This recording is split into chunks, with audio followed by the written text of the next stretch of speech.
Yo, what's cracking YouTube? It's your boy Professor Crypto. Got another hot crypto class for you guys today. This one's on fire. You guys already know, anything we bring on the channel, it's got the heat, got the potential, and it definitely should be watched. This one is no different, guys, so without further ado, let's jump right into it. Class is now in session. Eureka! This one is called Definitize.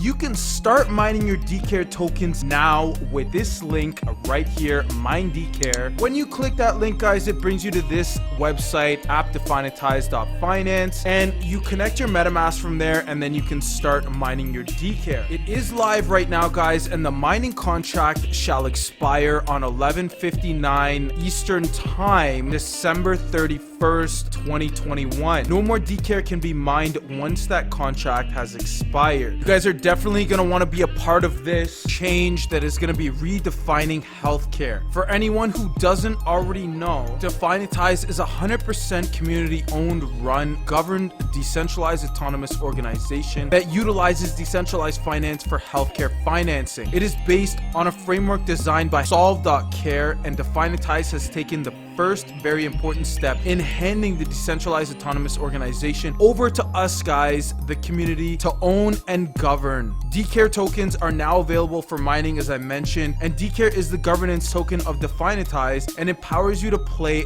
an integral role in the development and direction of Definitize. Not only will you be part of a movement disrupting the $8.45 trillion healthcare industry, you will also receive sustainable returns as an owner of Definitize. As a Dcare token holder, you are entitled to income from all Definitize asset pools that are used to finance healthcare projects. Dcare lets you play an important role in the management of Definitize to let you dictate what projects deserve financing, create value for communities, and generate sustainable returns in a highly transparent manner. As holders of Dcare tokens, you get to govern the Definitize decentralized autonomous organization, approve all asset pools for financing healthcare projects, appoint community members, approve community experts, manage all ongoing governance tasks, receive income from Definitize. Definitize in general, guys, was conceptualized to finance projects democratically in the healthcare industry. The asset pools can be used to finance projects such as consumer medical financing, professional device and facility financing, drug research and discovery financing, and any other project the community may propose to pursue. There is no limitation to the type of projects you can propose if it is healthcare related. Whether large scale or small scale projects, you can be a part of it all, guys. The more Dcare you hold, the greater your voice in Definitize, and the greater the share of the income you'll be entitled to. There's only a maximum of 3.5 million Dcare tokens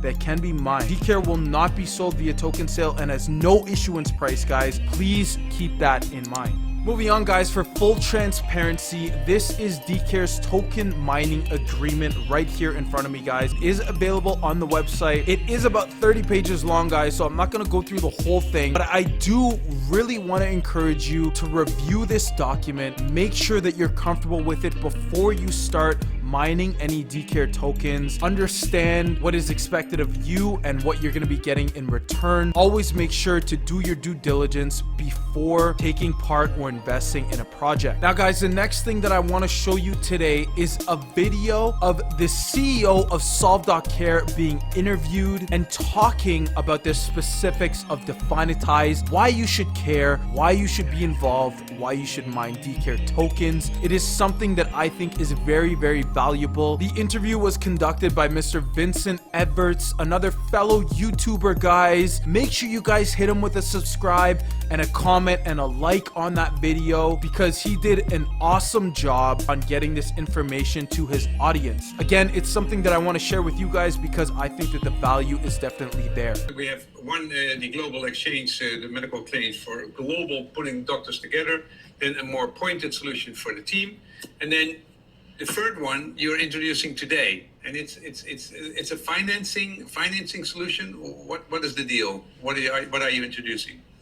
So what we found when we are launching new care networks all the time, be it in Asia or in the US, that there is always this question of, do you have any financing solutions? So let me give you a simple reason why we went down that path of allowing for community-based financing of healthcare products and services. So we are launching a care network for remote patient monitoring next year, which is based on the ability for a physician to say, look, you have diabetes. I want you to be under continuous care monitoring regimen by a nurse. And I want you to take your blood sugar levels 3 times a day. I want you to report your weight and body mass index and heart rate and so on, twice a week, because we need to monitor your care because you're at risk patient. So I qualify for remote patient monitoring. In that model, I need probably 5 devices, a oximeter, a glucose meter, I need a heart blood pressure device, and so on and so forth. What the physician wants me to do is to put me under the care of a nurse and have me pay, or the insurance company pay $25 a month, and have all these devices financed by somebody. The doctor doesn't want to pay for it, the patient doesn't want to pay for it. In this scenario, we need a financing vehicle. So we went to the traditional banks and we said, we'd like to issue 1 million devices next year. That was roughly the demand from the physician groups. And can you finance it? And they said, well, who's going to underwrite this? And it became this classic example of you can't ship the device outside the US. If I have to finance a device, it should stay in the US, but the patient is somewhere else. So it is what we realized very quickly is that there is no global financing vehicle for global healthcare, right? So we're launching Global Telehealth Exchange, but we can't finance global telehealth exchange services without creating a solution that is not geographically constrained to each country. Okay. So we were looking at a solution like the decentralized finance community, and we said, wouldn't you want to earn interest or income exceeding normal income you can get in the market by bank or investments by investing in these specialized healthcare products and services that are fully tracked and traced on the blockchain, which are fully auditable, and you can finance this, whether you finance a device or you finance a surgery or you finance a very detailed care regimen, whatever it is, the products, you could even finance the building of a new hospital for that matter, or building community centers for care delivery or remote testing labs. But let's keep it simple. Let's start by financing devices for consumers that are underwritten by doctors worldwide. So can we do that? And then we realized that this model of financing could apply to all kinds of healthcare issues. We could finance all kinds of small and big things like CT scan for a rural hospital that can't afford an MRI machine on their own, but if we can finance it, they're happy to pay a 10-year lease on it, for example. So those kind of things we realize are begging for a solution. And yeah, the G7 might have some solutions in place from the large financial organizations, but you step below that, there aren't any options, very many options available. Okay, so you help me to finance these kind of things. Who are the people who put in the money, and who basically decides if the deal is this first thing? Who puts in the money, and secondly, who decides what deal we're going to finance and what not, and what is the role of it? It's supposed to be an autonomous, distributed autonomous organization. How does that work? Yeah, so it's actually it's designed to be fully community-owned, community-governed, community-contributed, and community-managed. So the notion is no central authority is holding all the keys. So we designed a DAO, as it's called, Decentralized Autonomous Organization, which is community-governed. And the way the governance works is it's done through voting. And voting is very simple. If you have a governance token, you have one vote. So if the goal is to get the solve token holders, which are tens of thousands around the world, to use their solve token to essentially become governors or citizens of this DAO, so that they're the ones who approve any and all asset pool proposals. So if Pradeep shows up in a week from now and says, listen, I would like to buy 1 million blood pressure devices for people in India, I would make a proposal to the community, and the community would vote it up or vote it down. Yeah.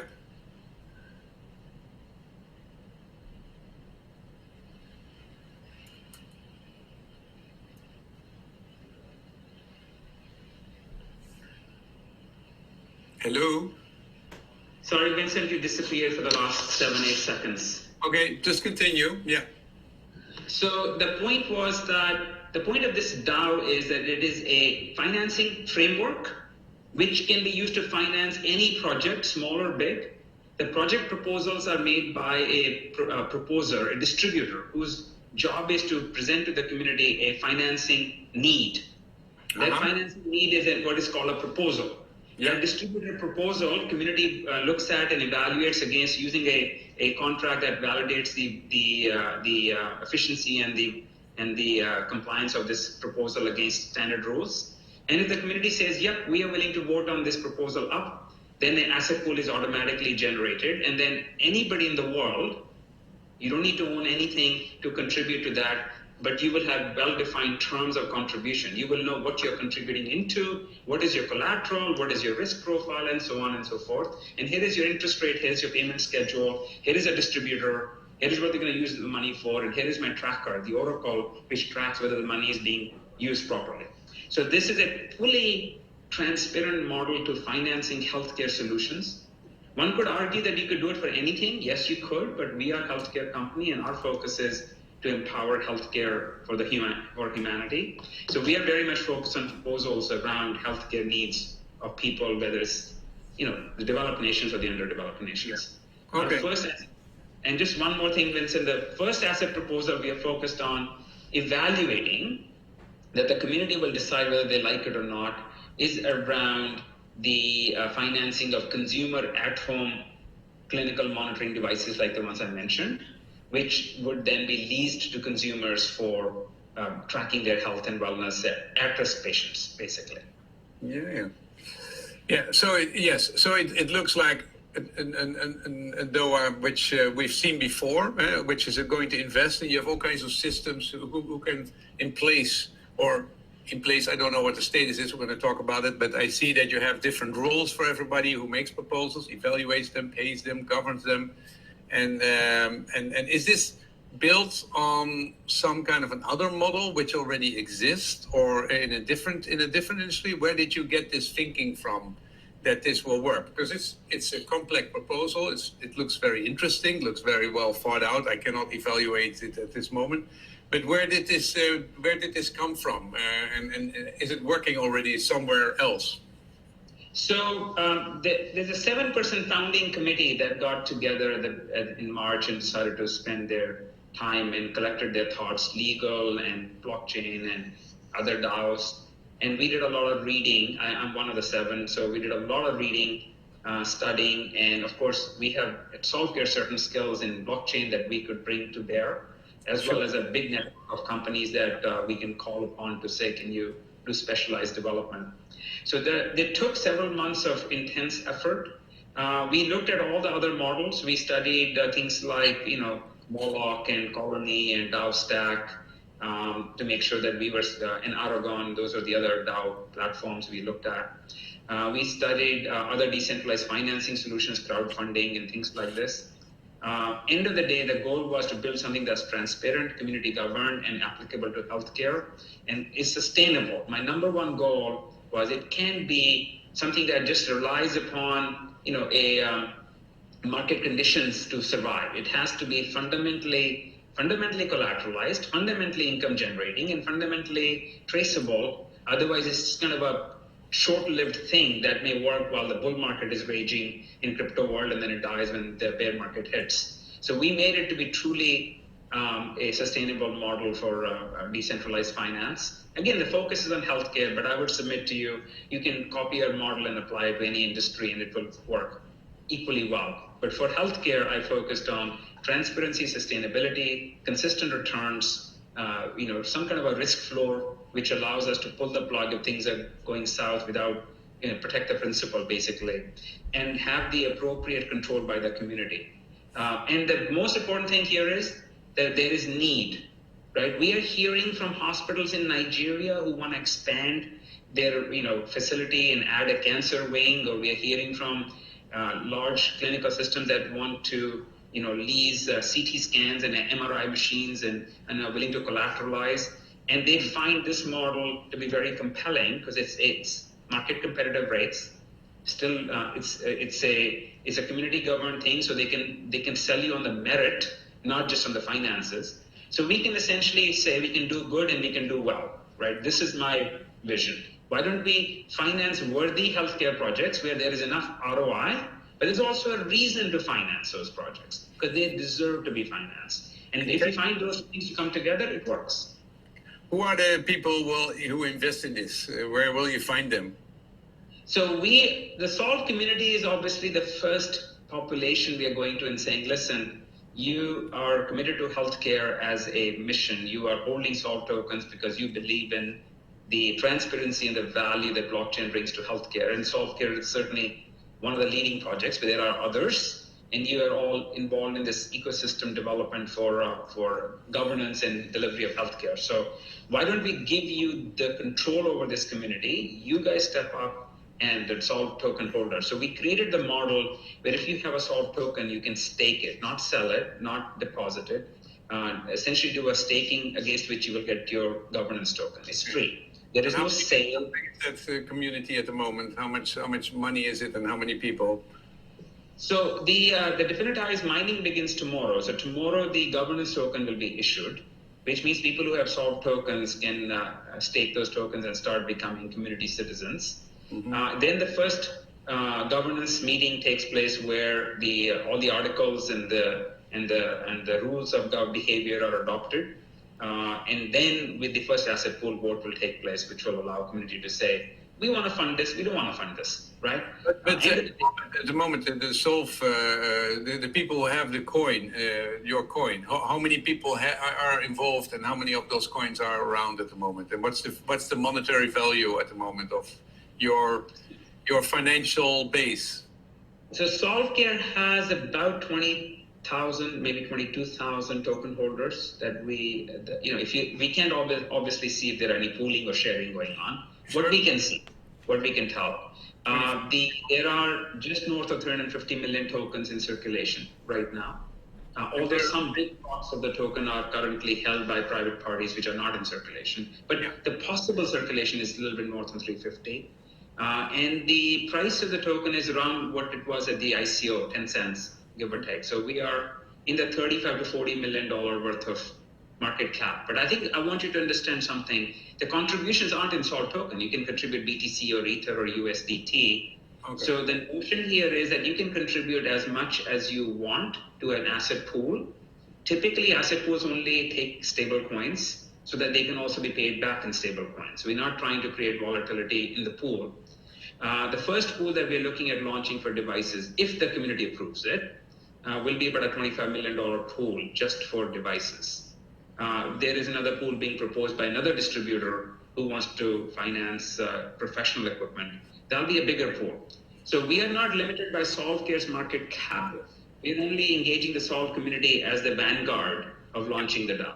Awesome interview of the CEO of solve.care. He did an absolutely great job explaining the platform, why you guys should care about mining Dcare tokens and everything around it. Stay tuned for some more follow-up videos on Definitize, guys. They will be coming out soon. Shout out to all my students. I love you. Group hug, group hug. Shout out to the Crypto Class Gang. Shout out to the Lambo Gang. Shout out to the Whale Gang. Shout out to the Hodl Gang. Thank you for always your continued support, guys. I really appreciate it. If you guys enjoyed this video, please be sure to smash that like button for me and drop a comment in the comment section below. Please remember, guys, we are an impartial channel, so whether your opinion is negative or positive, we would be more than happy to hear it. That being said, guys, class is now dismissed. We'll see you in our next video. Professor Crypto out.